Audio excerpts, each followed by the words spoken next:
the Hallmark Charlotte Greenwood Show.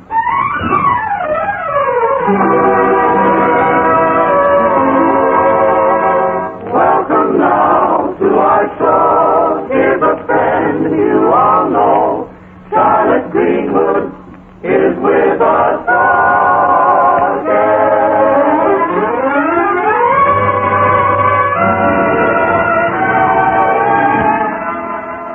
Yes, ladies and gentlemen, Charlotte Greenwood is brought to you this Sunday and every Sunday at this time by the makers of Hallmark greeting cards to remind you that every time you want to remember someone, you'll find a Hallmark card that says just what you want to say the way you want to say it. So when you choose a card, look on the back for the 3 identifying words, a Hallmark card. Yes, don't forget, a Hallmark card will best express your perfect taste, your thoughtfulness. And here is our star, that lovable lady of stage, screen, and radio, Charlotte Greenwood.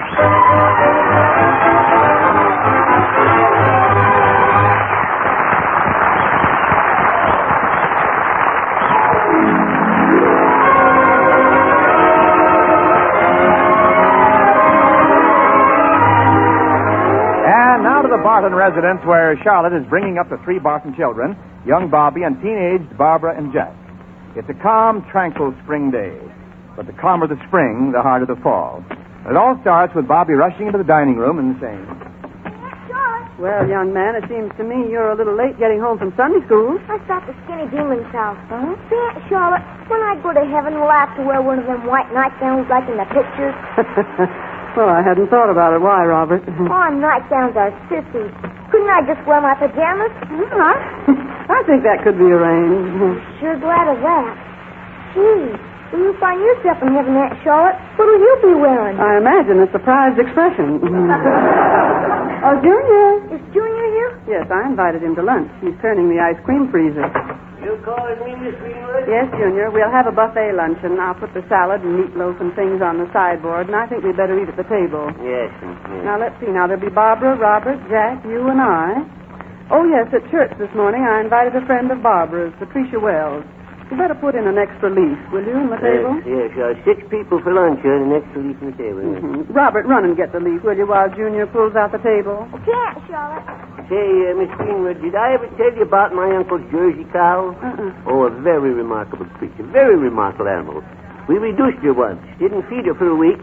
And then I took a picture of her, and I got it in Esquire. I'll bet that's the only time Esquire ever printed a picture of an empty Jersey. Oh, there's someone at the door. You and Robert fix the table, will you? Yes. Why, good morning, Howard. Hello, Miss Greenwood. Is Barbara here, huh? Is she here? No, Barbara hasn't come home yet. Have you had your lunch? Oh, no. Uh-huh. Well, come right on in. Thank you. Barbara stopped off at Patricia Wells' house. She's bringing Pat home to lunch. Pat Wells is coming here? Uh-huh. Gee, gosh, golly, Pat. She's just my type. You know, sophisticated. Oh, well, she's been engaged twice. You know how it is. No, how is it? You see, first she got engaged to Jeff Hawley, and then she went away to school in New York and got engaged to a fellow named Teddy Warner. Nice. You've got a very engaging personality. Yes. Oh, engaging. Yeah. Well, I don't see why anybody wants to get engaged. It just leads to marriage. Have you ever sat down and thought about marriage? Sometimes I sat down and thought about it, and the rest of the time I stand up and think about it. But go ahead. Now, what happened to Jeff, what's his name? Jeff Hawley? Uh-huh. Oh, well, when he saw in the paper about Pat getting engaged to somebody else, he wrote her a letter and called everything off. You know, got carried away by anger. Ah, that's bad business, that letting yourself be carried away by anger. You know, you might have to walk back. Yeah. Well, anyhow, to get away from his troubles, he just up and joined the Navy. Well, that's a funny place to go to get away from trouble. Pat didn't marry that New York fella, so that leaves a fair field for me, don't it? Huh? Don't it? Huh? Well, Howard, isn't Patricia Wells just a little old for you?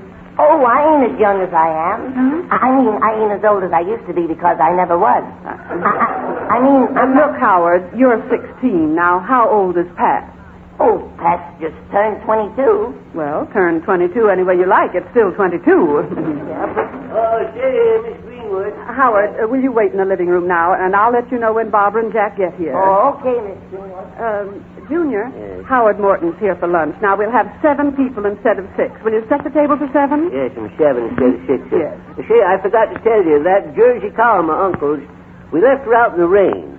And now she's only about 1/4 the regular size. Oh, Junior, that's impossible. Impossible nothing. A wet Jersey always shrinks.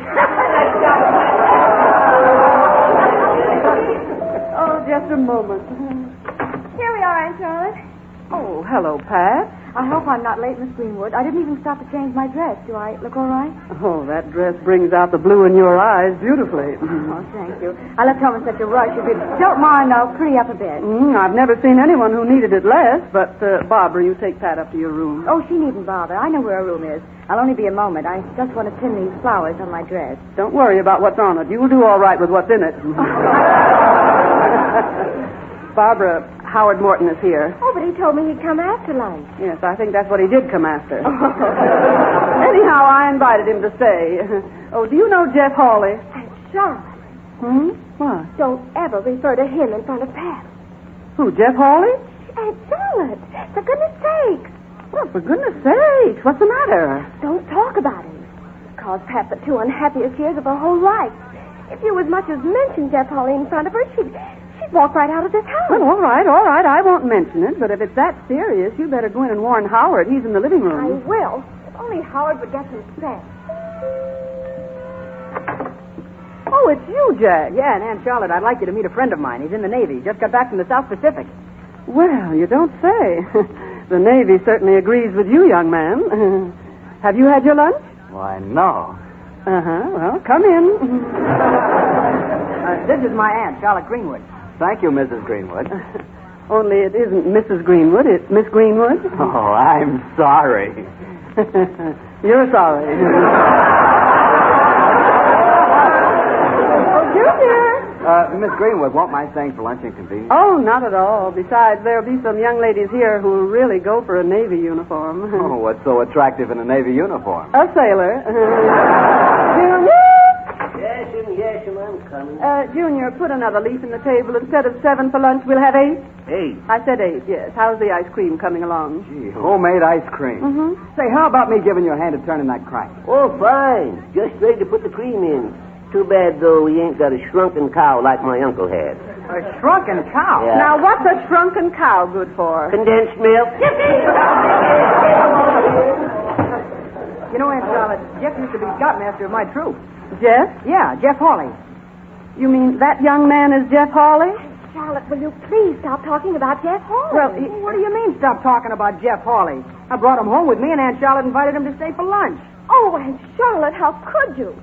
Well, you've got to ask him to leave. You've got to explain to Jeff and let him put his pride in his pocket. Did you ever see the size of a sailor's pocket? He's bound to have more pride than that. Well, what do you mean? Ask him to leave. Well, Jeff Hawley's a friend of mine. I've been closer to him than any friend I've ever had. I don't care. Pat Wells is upstairs. Well, for corn's sake, who invited Pat? Well, I guess I did. If Pat sees Jeff here, she'll never speak to us again. Yeah, and Jeff isn't so anxious to see her either. Dear, I'm sure everything will turn out lovely. Well, if it isn't Janet Gregory. Well, have you had your lunch? Why, no. Well, come in. I will, but I don't know whether I'll stay. Mr. Jack Barton said he'd come for me in his car, but he doesn't bother to keep his promises. Oh, now, Janet, you know Jack keeps his promises. He simply forgot. Well, how would you be feeling when you were the type men forget? Oh, I'm feeling fine. Anyway, Janet, I didn't forget. I was coming over later. I had someone else in my car. Jack brought home a very dear friend for lunch. That's right, Janet. A friend he's been very, very close to. Oh, hello there, Janet. How are you? Oh, Pat Wells. So you're the friend who's here for luncheon? Why, yes, I guess so. You're the one Jack's been so close to. Oh, but he didn't mean that close. Hey, now, wait a minute. Janet, the friend Jack brought home for lunch is, Hey, Charles, don't mention that name. Hey, where is everybody, huh? Where is everybody, huh? Pat Wells. Oh. Hello, Pat. Hello, Howard. Gee, that's a swell-looking dress. What is it, a formal tea gown? Oh, no, it's just a simple little dress. I never wear it to teas. Well, it certainly has that effect. Howard, dear, would you like to take me into the living room? Huh? What for? What'll we do? Huh? Oh, you can whisper some sweet nothing in my ear. I'll bet you're good at that. Yeah, I kind of guess I am sort of good for nothing. Well, how do you like that? My best girl and my best pal. Jack, stop shouting. Your face is all red. Uh-huh. It looks like a bad case of poison envy. Okay, folks, the ice cream is... Pat. Oh, Jeff Hawley. It's all a mistake, Pat. It's all a mistake. I think I'd better be going, Jack. Oh, no, Jack. Now, children, if you'll listen just for a minute, I'll explain. You see, it happened to Jeff. I'm not interested in Mr. Hawley, and really, I think I'm the one to go. Oh, but Pat, you can't do that. Lunch is all ready. Everything's all arranged. Well, all right, I'll stay, but I hope you'll excuse me right after lunch. Me too. Jack, dear, let you and I go in the living room. Perhaps you could whisper some sweet nothings in my ear. What do you say, Barbara? Do you mind if I tell you some sweet nothings? I see. When a man likes you, he simply says nothing. I'm beginning to see how popular I've been. Hey, Miss Greenwood. Now, just a second, Junior. Now, all of you go in the living room. Yes. Hey, what's the matter with that bunch? Well, I have a hunch that bunch needs lunch. Now, hurry it up, will you? And, Janet Gregory's just dropped in and said at 8 there'll be 9. 9? Uh-huh. Now, just a second, Miss Greenwood. Oh, excuse me, Junior. Oh. Well, Judge Cronin and Mr. Anderson, good morning. Hi, good morning, Miss How are you, Greenwood. darling? Well, boys, have you had your lunch? Why, Junior, it'll be 11. well, we were really out for a little walk. You know, I love walking. Except he rode all the way out here in my car. Well, riding in your car, Mr. Anderson, would make anyone love walking. Well, if Conan keeps putting on weight, he will walk. I'm taking no chances on busting a spring. So fiddly diddly. I never saw anyone so fussy about a car. Anderson takes better care of it than he would a baby. Oh, there's no shortage of babies. So they tell me. And Charlotte, you've got to do something. Janet and Jack are mad. Pat and Jeff won't speak. Everybody's snarling at each other. In a minute, they'll all be walking out of the house. Walking out of the house? Wait, I've got an idea. Junior? Yes, your lunch is ready right now. Yes, well, we're not having lunch. What? We're going to have a picnic. Picnic? And Charlotte, if they can't get along here in a comfortable house, how are they going to get along somewhere in a picnic? That's right. Besides, how would we go? Oh, Howard will be glad to take his car. One car for all those people? Mr. Anderson has a car. Well, you see, Charlotte, the gas shortage, you know. Yes, well, we can use a little gas to show a sailor a good time. Now, come on, now, let's get everything packed. Yes, and I suppose the basket is the best container for the food. But, what do you figure is the best milk container? Your uncle's cow. Now, come on, now, let's get started. We'll have a perfectly lovely day.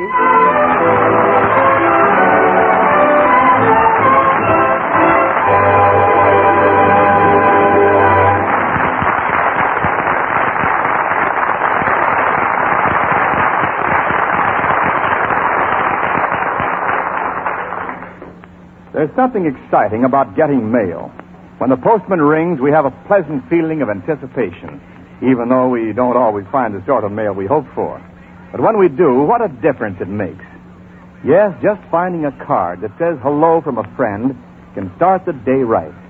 It can set us up for days to come. Why not go to your Hallmark dealers and see how many ways you can make your friends happy at mail time? For there are Hallmark cards to answer practically any purpose. Cards that simply tell someone he's not forgotten. And birthday cards, sentimental, affectionate, some, too, that laugh off the years with a clever, humorous greeting.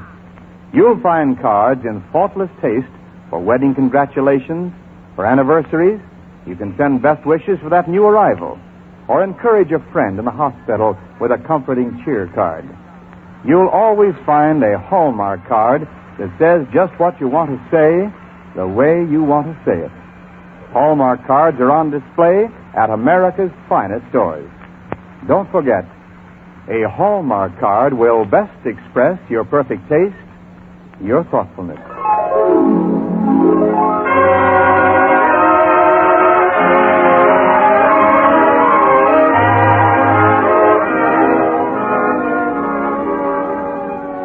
so back to our story.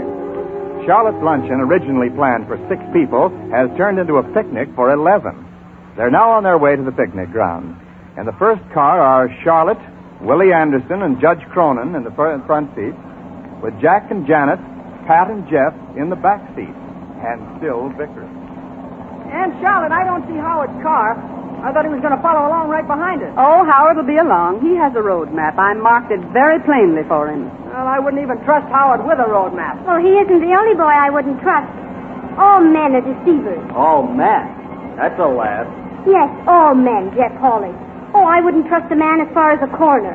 I trusted a girl as far as New York went. What a mistake that was. Oh, I don't know. Miss Greenwood, you've heard about a sailor having a sweetheart in every port. Yes, Pat, I think the Navy arranges things wonderfully. Imagine what would happen if all his sweethearts were in one port. That isn't anything to laugh about. Oh, now listen, Janet, And while we're on the subject, I know some girls who can't be trusted either. Meaning who? Never mind. Well, anyway, I prefer Marines. Don't tell me that Teddy Warner, your New York boyfriend, was a Marine. No, but at least a Marine's motto is Semper Fidelis. And if you remember your Latin, that means always faithful. Oh, I wouldn't even trust a Marine too far. Too far is all right. Just watch out when one gets too near. Wait, turn right, Mr. Anderson. Right? Are you sure, Charlotte? Well, according to this road map. Look out, Charlotte. What are you doing? Well, I'm trying to unfold this map. Keep it out of my face. I can't see the Turn road. right. Turn right. Charlotte. Now look what you made me do. Run off the road and hit a tree. Oh, why didn't you drive around it? Maybe he didn't have enough gas. Well, anyway, we can be thankful we weren't going very fast. Oh, well, now let's all get out. It's such a perfectly lovely day. Oh. Oh, what's the matter? Oh, what, Mr. Anderson? Look. My front bumper. Oh. My beautiful front bumper. Completely devastated. Well, it's your own fault, Anderson. If I was driving, I'd have a way of protecting my front bumper. Yes, he put it in the back. Exactly. No. I'd use my head. And you've got just the head for it. I knew you'd have to admit it. I did. Hey, wait a minute.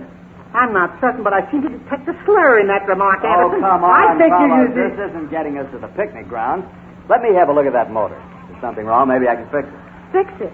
Oh, yes, he's very good at repairing a car and breaking an engagement. I didn't break our engagement, Pat, and you know it. Oh, no. You didn't write me a letter and say you never wanted to see me again, did you? Now, children, think before you speak. By digging into the past, you're missing the present. Our engagement was broken when you got engaged to Teddy Warner.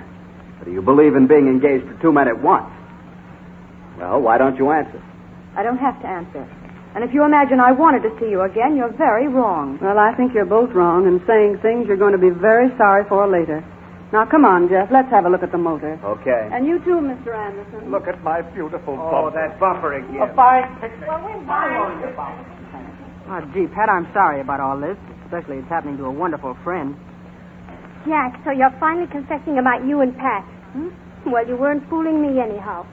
Janet, for goodness sake, what are you talking about? Oh, you don't know, do you? Not even when Jack comes right out and calls you his wonderful friend. Oh, did he say that? Why, I never knew he cared.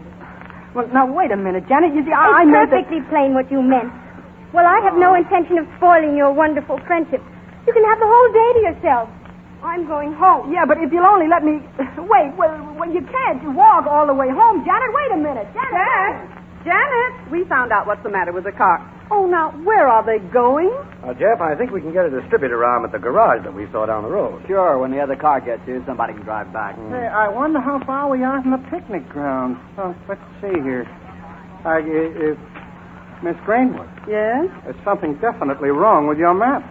I've suspected that for years. I mean, this road map. Well, look here. It was put out in 1935. Oh, good grief. And the food's in the other car. Lost. Oh. Starving. Oh. Marooned. Oh. 1,000 miles from nowhere. And my beautiful bumper broke. Oh, again with that All we need now is a nice rain. Oh, don't be absurd, Mr. Anderson. On a marvelous spring day like this, it certainly isn't going to rain. No, it won't, Red. Oh, it's going to rain, huh? Oh, no. That isn't rain that's starting to fall. That's soup. Just our luck, no soup spoon. Car upholstery will be ruined, too. Come on, Cronin, help me put the top up. Well, hurry. Miss Greenwood, I'm terribly frightened of lightning. Well, Pat, darling, don't come near me. You know, in a thunderstorm, stay away from tall objects. Oh, Jeff! Jeff! Oh, Jeff. Oh, it's wonderful to be in your arms again. Jeff, I didn't mean what I said today. I didn't mean it. I didn't mean what I wrote in that letter, sweetheart. I shouldn't have sent it. It was all my fault. Oh, no. I should have explained to you. Only I was too stubborn. No, I was. I acted like a fool. You don't have to explain. But I want to. What kind of talk is that? I didn't mean it. I didn't want to. I didn't know. You know what's the matter with both of you? You've got eye trouble. Well, when you get that eye out of the way, you're going to be all right. Darling, the Pat Wells you read about in the paper wasn't me. Pat Wells is a boy. A boy? And the girl he was engaged to was Teddy Warner. I can show you their wedding invitation. Oh, gosh. I've been a fool. Come here. Wonderful, you. Oh, nothing matters now, sweetheart. Kiss me.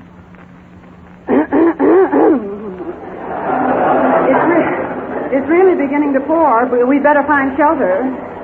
I say it's really beginning to pour.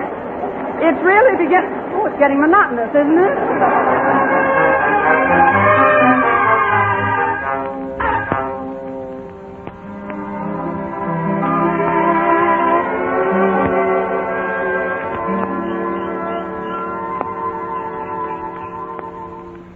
It isn't raining, rain, you know. It's the raining of Violet. Oh, Miss Greenwood. Charlotte. Over here, boys. Oh, well, we found the garage and we got the distributor arm. Now, where's Jeff? Oh, he's around somewhere with Pat.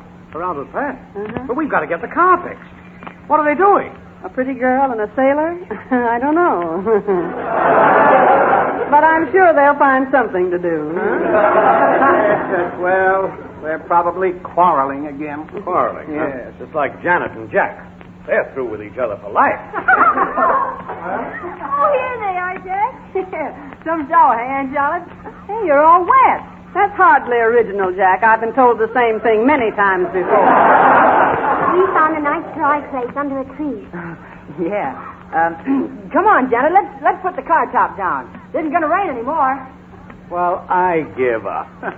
So do I. You know, I was beginning to worry. I thought they might get lost. Sometimes, Judge, people have to get lost in order to find themselves. Yes, I don't say. Say, look, let's locate Jeff and have him put in this new distributor arm, or we never will get to the picnic grounds. This is the picnic ground. Well, this is the picnic. It is? What? What's this? In other words, it's the place we started out for. It's the place we started. Then where is the other car? It'll be along in marking Howard's road map. I gave him sort of a roundabout way. Charlotte, what kind of escapade is this? I wouldn't know, Mr. Anderson. You know, I can't tell one escapade from another. Oh, you can't? Well, when something is unnerving, provoking, and disturbing, what do they call it? Reveille. Please, now, wait a moment. I've been making a few deductions. Well, Judge, you certainly have got a nice day for it. Point one. You knew perfectly well where we were going. You didn't need a map. Point two. You brought those young people here for a purpose. Point three. No, Judge. No, you're wrong about point three. The broken distributor and the shower I had nothing to do with. But they helped.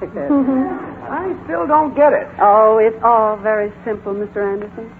When people are inside a house and get angry, they can walk out and slam the door behind them, maybe forever. But when you're outside, there are no doors to slam, no place to walk out of. Oh, that's right.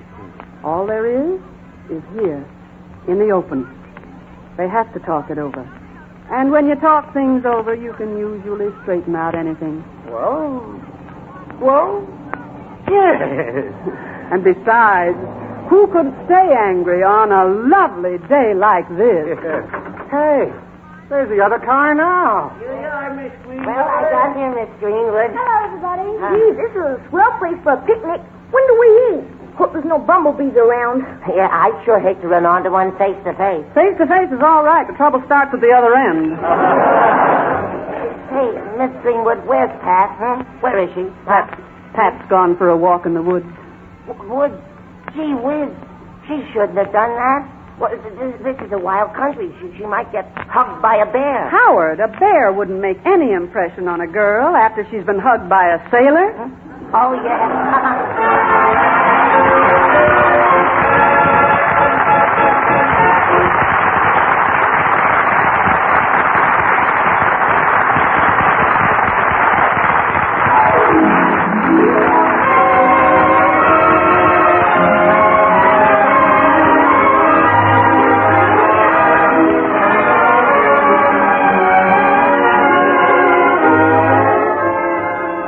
Charlotte Greenwood will be back in a moment. Meanwhile, I want to remind you again, the next time you buy a card for any occasion, look on the back for the identifying words, a Hallmark card. Hallmark. A Hallmark card. Like sterling on silver, those three words are your assurance of finest quality. They tell your friends you cared enough to send the very best. Yes, a Hallmark card will best express your perfect taste, your thoughtfulness. And now, Charlotte Greenwood. Friends, we've been asked by our government to save paper. Now, paper may seem a tiny item, and yet, in the task that lies before us, nothing, no matter how small, is unimportant. You know, I'm reminded of a little verse. This is a world of great events, of tremendous happenings, and yet they're curiously made up of a lot of little things. A glorious victory is proclaimed, a continent set free. But many men have shared in that, yes, and folks like you and me. Another hard path lies ahead, and we'll only reach our goal through the everlasting power of everlasting soul. No matter what besets our way, nor what the struggle brings, remember, great conclusions come through success of little things.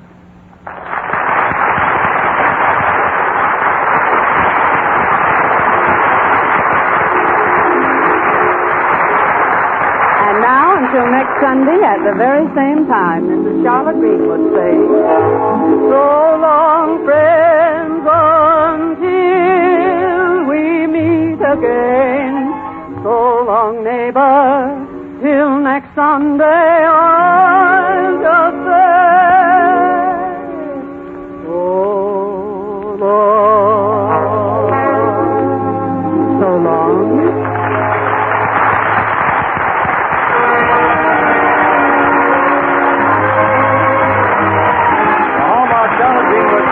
By Jack Hasty and D.H. Johnson, directed by Thomas C. Baron Smith. By special arrangement, Miss Constance Moore played the part of Patricia Wells. Others in the regular cast with Miss Greenwood were John Brown, Charles Cantor, Edward Ryan, who appeared through the courtesy of 20th Century Fox, and Vanessa Brown by arrangement with Mervyn LeRoy. This is Wendell Niles speaking. This program came to you from Hollywood. In just a moment, over most of these stations, you'll hear Paul Whiteman's Summer Hour, the Mary Max, and lovely Georgia Gibbs. This is the Blue Network of the American Broadcasting Company. 3 o'clock at KECA, Los Angeles.